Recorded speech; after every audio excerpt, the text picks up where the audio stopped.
Acara diskusi publik yang menghadirkan 3 pejabat pemerintahan Prabowo Gibran di UGM berakhir dengan konfrontasi.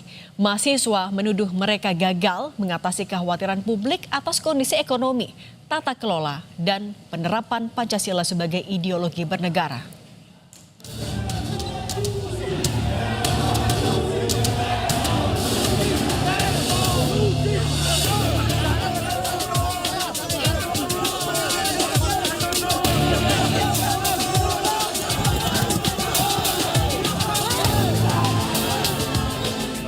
Diskusi bertajuk Kopdar bareng Masdar yang diselenggarakan sebuah platform podcast ini awalnya dimaksudkan untuk membahas Pancasila, fondasi filosofis negara Indonesia. Namun, forum ini berubah menjadi perdebatan tentang kinerja pemerintahan Prabowo Gibran. Diskusi pun berakhir ricuh saat mahasiswa menyerbu ke atas panggung. Ketiga pejabat di Kabinet Prabowo, yakni Ketua Tim Nasional Percepatan Penanggulangan Kemiskinan Budiman Sujatmiko, Menteri ATR BPN Nusron Wahid, dan Wakil Menteri Pertanian Sudaryono harus dibawa keluar gedung gelanggang inovasi dan kreativitas UGM karena situasi yang semakin panas. Menurut Sudaryono, diskusi yang awalnya berjalan kondusif tiba-tiba dihentikan sekelompok orang yang tidak menginginkan dialog. Sudaryono menyebut setelah pembubaran yang berujung ricuh, mobilnya dan mobil Menteri ATR BPN Nusron Wahid kembali dicegat.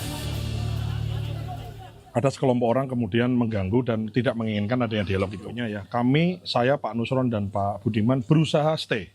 Karena setelah itu kemudian kalau tidak salah ada yang lempar air terus ada yang mukul pundak saya gini ya. Pada saat pulang di mobil dicegat. Kemudian kami dicari-cari.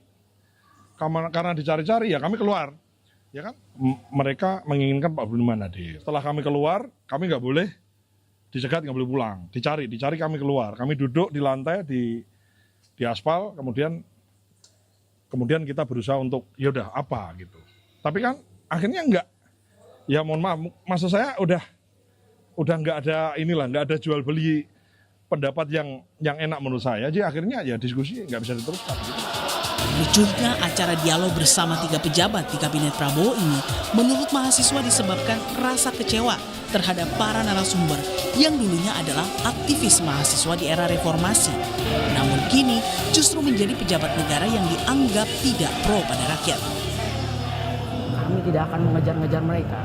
Seandainya mereka menjawab satu pertanyaan sederhana saya, apakah mereka merasa bersalah? Tidak. Mereka justru memberikan pertanyaan balik dan juga justru mereka secara eksplisit merasa tidak bersalah. Itu adalah konsekuensi dari tindakan mereka.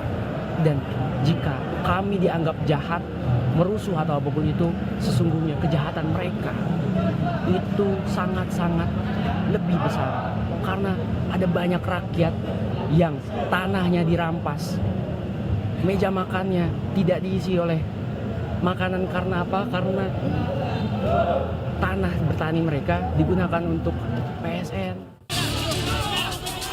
Suasana pun berubah panas hingga penyelenggara menghentikan acara dan petugas keamanan mengawal para pejabat keluar dari venue.